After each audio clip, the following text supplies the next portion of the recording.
Dulu pada saat Pak Harto, Ibu Titik mungkin kenal Pak Harto, Pak, Bu. Pak Gubernur, apalagi saya bisa bantukan? Pompa, earpom, irigasi, ya sudah, bantu seluruhnya. Jangan biarkan petani Jawa Tengah kekurangan pompa, kekurangan air karena tidak ada pompanya. Kalau 17.000 memang butuh 17, penuhi. Tapi sekarang 7.000 dulu, Pak. Jangan sampai ada yang tidak dipasang nanti. Bu Ketua izin, Bu Ketua ya, karena Ibu Ketua yang menyetujui semua ini. Kalau Ibu Ketua mengatakan kurangi, dikurangi. Jadi baik-baik sama Ibu Ketua. Siapa namanya Ketua Komisi 4? Kecil suaranya, kurangi bantuan itu. Ini gimana suaranya saja aku mau dengar, karena beliau yang menyetujui. Siapa namanya Ketua? Kayaknya belum sarapan nih. Bapak Ibu sekalian, kita ke susu. Kita buka data. Kalau bicara pakai data, karena banyak orang hobi memfitnah. Ini data. Dulu pada saat Pak Harto, Ibu Titik mungkin kenal Pak Harto, Pak, Bu. Ini impor hanya 40%. Tapi karena saran IMF waktu itu, reformasi macam-macam diterima. Pasar bebas. Ibaratkan petinju, Elias Pikal diperhadapkan dengan Mike Tyson, tetapi tidak ada wasit. Bisa bayangkan seperti apa Elias Pikalnya di ring. Pasar bebas. Nih, akhirnya impor terus. Sekarang sudah 82%. Kenapa dibiarkan masuk? Baru-baru Bapak Presiden keluarkan impres, ada larangan terbatas. Selama peternak mampu produksi susu, kami tidak akan impor. Jadi itu sudah kesepakatan. Setuju?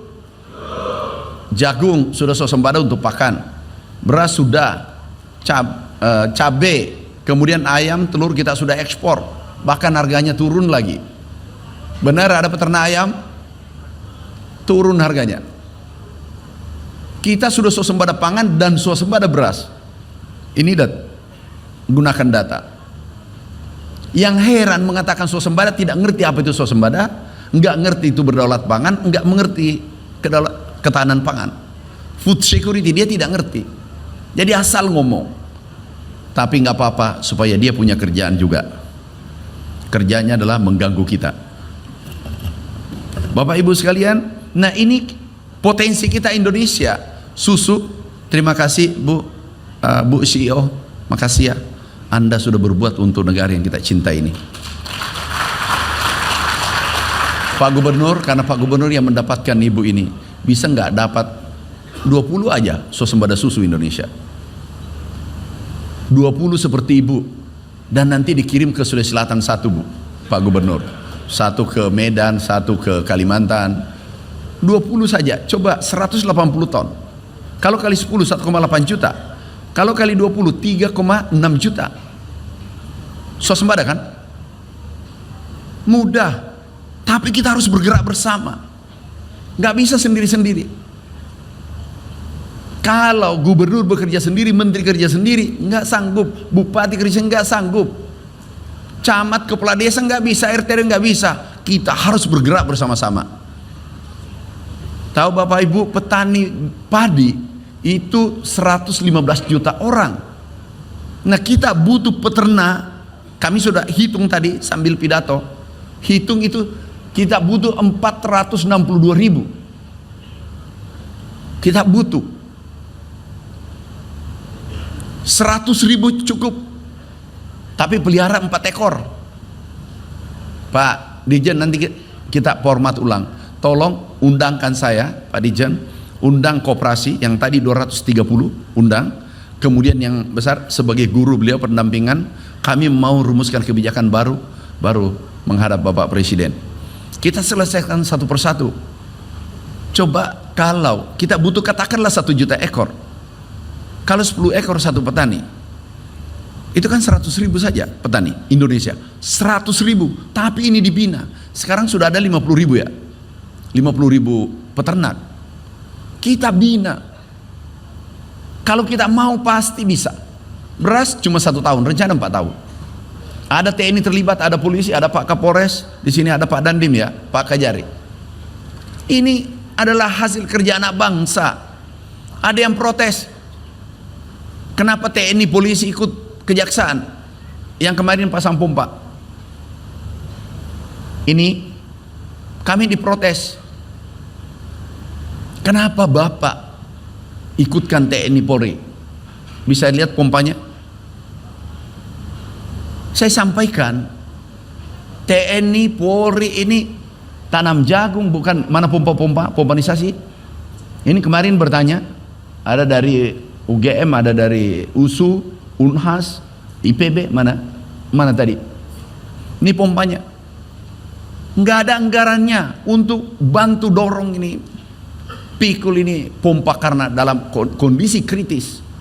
Saya beritahu, mau nggak Anda gantikan? TNI mundur dengan polisi. Wah susah Pak, memang susah.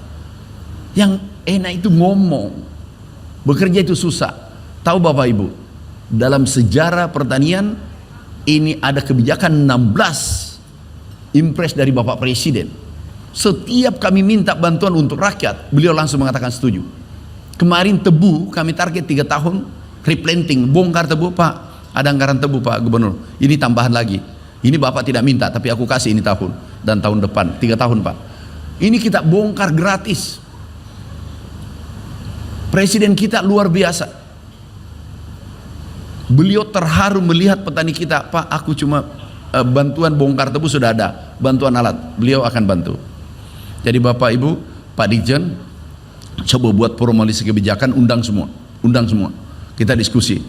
Kita kan sudah tahu nih bagaimana swasembada jagung, bagaimana swasembada beras.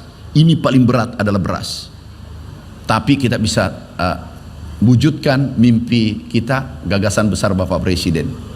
Sekarang sudah swasembada beras, swasembada pangan juga sudah. Kan yang dikatakan swasembada 10% impor.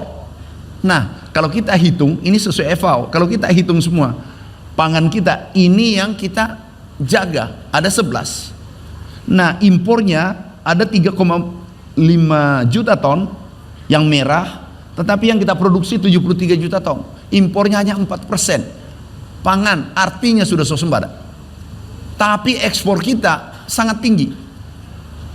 Ekspor CPO terbesar dunia, ekspor kelapa terbesar dunia. Ekspor kita naik karena kebijakan Bapak Presiden 166 triliun, impor kita 41 triliun. Jadi 200 triliun hanya ekspor impor, menekan impor, mendorong ekspor. Ada yang menarik baru-baru kebijakan Bapak Presiden, Pak Gubernur, kebijakan Bapak Presiden ekspor 1 pintu. Tahu Bapak Ibu, ada namanya under invoicing, harta kita diambil negara lain, orang-orang tertentu. Ini hilang. Berapa nilainya selama 34 tahun? Itu 908 miliar dollars, kurang lebih 15.000 triliun. Jadi 1 pintu, apa maksudnya? Kami terangkan. Jangan-jangan ini sudah habis waktu nih. Kami izin Bu Ketua, ini saya harus jelasin. Under invoicing yang dimaksud Bapak Presiden adalah harga CPO kita itu Rp14.000. Oke, tetapi diekspor 14.000, padahal harga di dunia itu 27.000.